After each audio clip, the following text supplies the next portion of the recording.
Good afternoon and welcome to today's update video. Going into Friday, which on Patreon, we do have the updated daily expected moves. If you do have expiration tomorrow, those daily expected moves for each individual stocks are on Patreon. Very, very helpful for if you are playing some zero dates or anything like that. But we're going to give you guys the daily expected moves for the SPY and the Qs completely for free here on YouTube. And today, we're going to get into a lot of the signals. As you can see, we did get the crossing of the MACD for the daily scale. We have that divergence across the way for this entire MACD, across the way for this entire RSI, giving you triple divergence, if not quadruple divergence for your MACD. So that's a big reversal signal, but do we actually have a good confirmation? This is the first topic I wanted to discuss as we get into it. So the 9-day moving average, first of all, is right here, and we have not closed below it, okay? So you do have that RSI kind of kiss in there. You do have that MACD saying that we're crossed down, but you don't have the good confirmation for the price action. So let's go into those shorter timeframes on the 2-hour chart, where we do see the confirmation of that little divergence that we talked about, right? We talked about this, and we actually did a little update video on Patreon suggesting that we could get one more little push like this, which we're going to talk about here. But for now, you are confirming that divergence right there between these highs. So at the moment, you have divergence across, you have divergence up here, you have divergence that really suggests that the daily chart could be crossing very, very soon. Possibly even just one more trap on this Friday, and we'll see the full trap number 3 come to fruition, where we do see a dump and we're able to take out this low. So I really want to pay attention to that. The daily expected moves for now, we do have 674, 63, 667, 69 to the upside. Data, as far as tomorrow goes, we will get the Michigan consumer sentiment in the morning towards 9 a.m. So just after the open by about 30 minutes, because my time might be different than your time. So 30 minutes after the open, we will be getting some data there with the Michigan consumer sentiment. So I'll be looking for some interesting things around that time. Now, what do we want to look for here? Well, what things could overall say, hey, we're going to end up setting a trap towards Friday? Well, that's where I think the 30-minute chart is very, very good here. I think it's very good to watch this 30-minute chart. And we did talk about this over on Patreon during market hours, suggesting watch for a move to the daily expected move with those great buyers and see if we squeeze right here, well, then we might be raising that floor for a bit of time. But if we aren't able to, but we just squeeze up to this daily expected move and we start to fail, that is where we'll really pay attention, because that would be a really, really good divergence right by the center line. And that can turn down the 2-hour chart and give you that domino effect. And trap number 3 could be finished. So if you see maybe a post or something like that tomorrow, will be there on Patreon. So the big thing here is, are we going to squeeze with that data and see something unexpected? Or are we going to set up that little 30-minute divergence point and be the final move before we start to really break down in this market? Volatility signals aren't the best for today. But all you would say here is, hey, if the 30-minute MACD does cross up into positive territory, what is very likely here? We're going to test this high, maybe go to that daily expected move. And then you would also say, hey, the 2-hour chart, if that is able to confirm up, then you're probably already on your way for the squeeze. So just to clarify in this video, it looks like the 30-minute could swing to the upside to create that divergence point. And if we do, we confirm back to the downside, look for this low to be broken early on next week. But if we are able to squeeze, we can raise that floor into October OpEx, okay?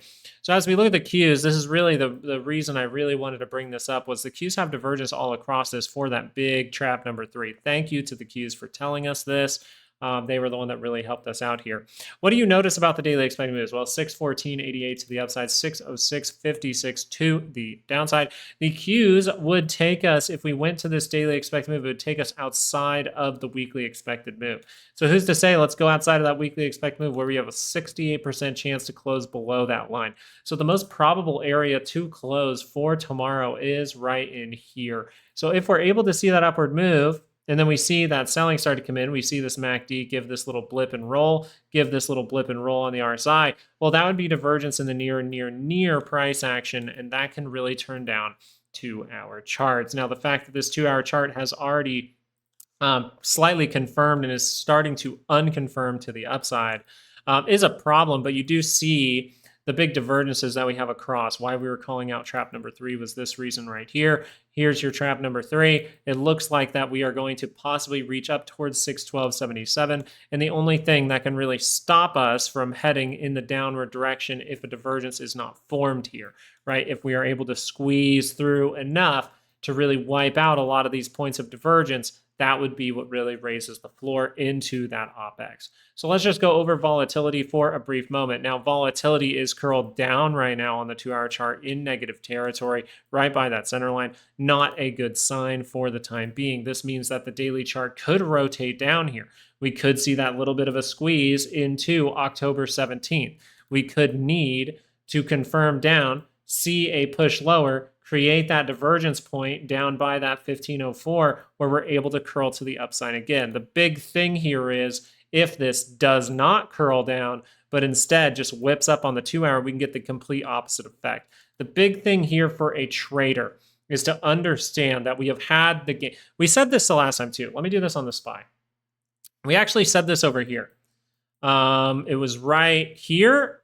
Actually, sorry, it was right here and right here. Okay, right here and right here. We were in this volatile time, right? And then right around this area, we started to say, oh yeah, remember those 30-minute signals down here we're calling a bounce. We got that ripping roar of a bounce with Trump. And then we said, okay, a 2-hour higher low would be the highest probable way for us to end up booming to the upside to take out these levels. And notice what? We were able to get the 2-hour higher low and boom past those levels. This is where we started to say the phrase, the game is changing. And around these areas, let me recircle this because it was actually this entire area.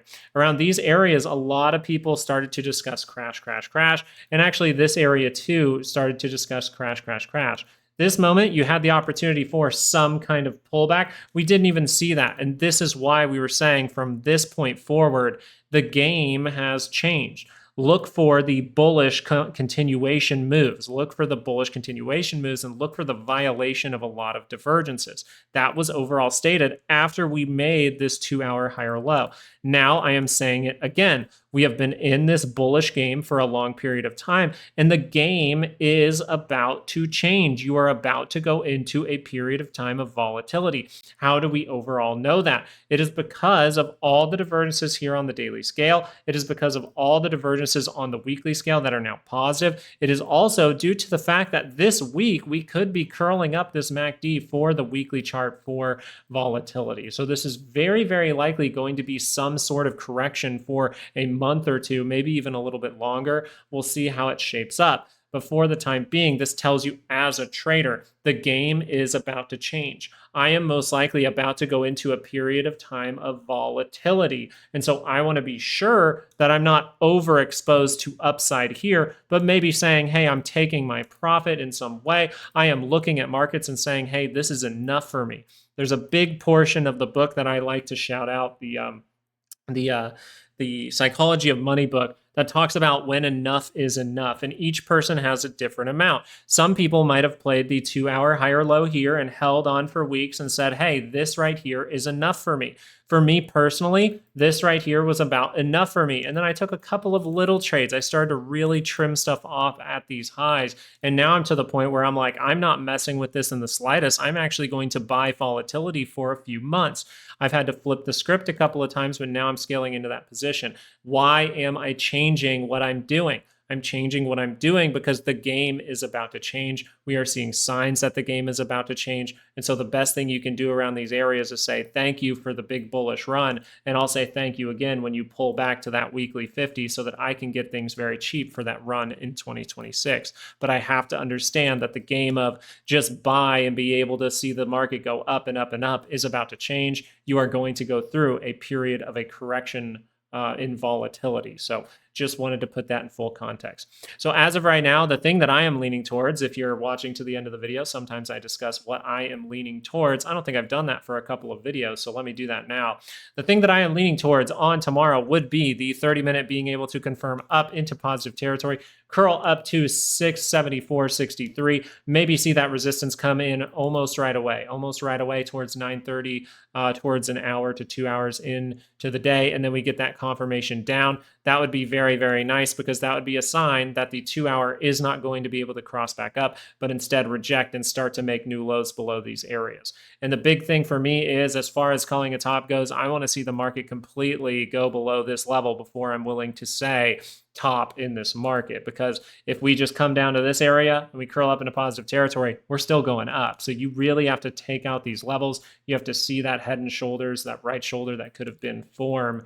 And then I think it's a good shot that you can say, oh, this is definitely a top. Okay. So that's what I think going into the end of the week. I hope that this video in some way was helpful to you. We are going to be putting out content over the weekend. So if you guys would like to subscribe, like, and do all that good stuff, that would be awesome. And if you want to learn about any of these things, learn about weekly, monthly, daily ranges and things like that, learn about some divergence and other things, we do have the full technical analysis course. It is only $100 for this week only until the next sale, which will be at Black Friday after Thanksgiving. So thank you guys so much. I hope you guys check out that information down in the description if you need it. And I hope you have a wonderful night. All right. Peace out.